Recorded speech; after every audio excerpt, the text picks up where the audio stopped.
নমস্কার বন্ধুরা, আবারও ফিরে এলাম তোমাদের সাথে নতুন একটা ভিডিও নিয়ে। তো চলো, কড়াতে গরম হয়ে গেছে, কড়াতে তেল দিয়ে দিলাম।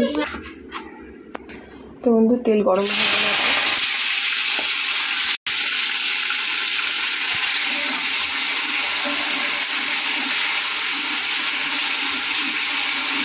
তো বন্ধুরা, বেশি ভাজবো না,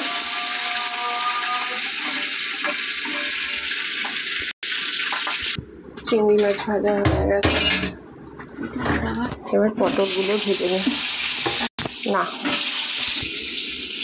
কিন্তু পটলও ভাজা হয়ে গেছে। এবারে পেঁয়াজটা দিই। তেলটা প্রচণ্ড কালো হয়ে গেছে, পটল ভাজলে হয়। এই মশলাতে টমেটো সবই আছে, তার জন্য আলাদা করে আর টমেটো দেবো না।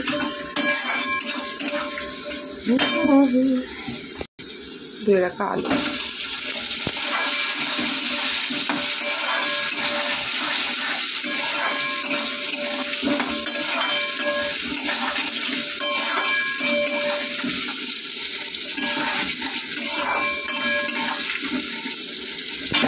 এবারে পেস্টটা দিয়ে দেবো।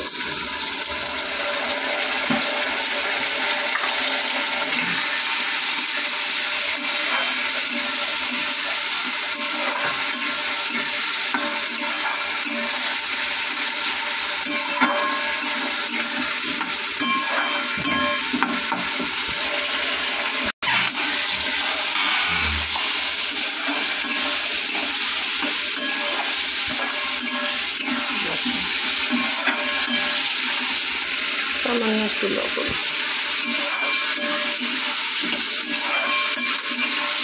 আবার কারেন্টটা চলে গেল।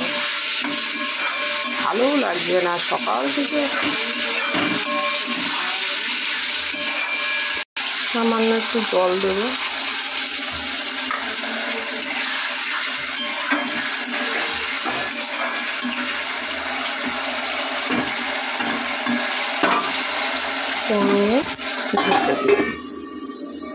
বন্ধু, কারেন্টটা আজকে খুব জ্বালাচ্ছে।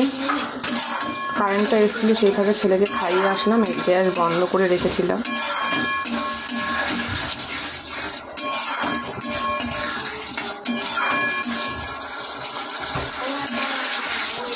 চিংড়ি মাছের ঝাল, চিংড়ি মাছের আলু পটল দিয়ে রসুন দিয়ে করে। তো এখানে কিন্তু আমার লঙ্কাতে সামান্য এক কুচি আদা, সেটাতে সেদিনকে কই মাছ করা হয়েছে। আর এটা দেখো। তো বন্ধু, মশলা কিন্তু ভালোভাবে কষে গেছে। এবারে জল দেবো। এটাতেও বেশি জল দেবো না, এটাতেও অল্পই ঝোল।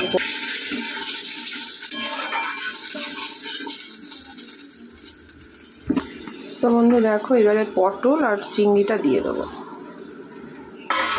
নাহলে চিংড়ির গন্ধটা বেরোবে না। অল্পই ঝোল করলাম।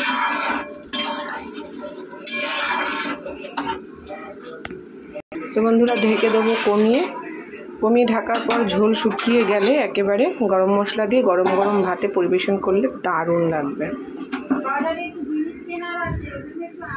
তো চলো, এটা হোক। এই রেসিপিটাও তোমরা পেয়ে যাবে আমার ভিডিওতে।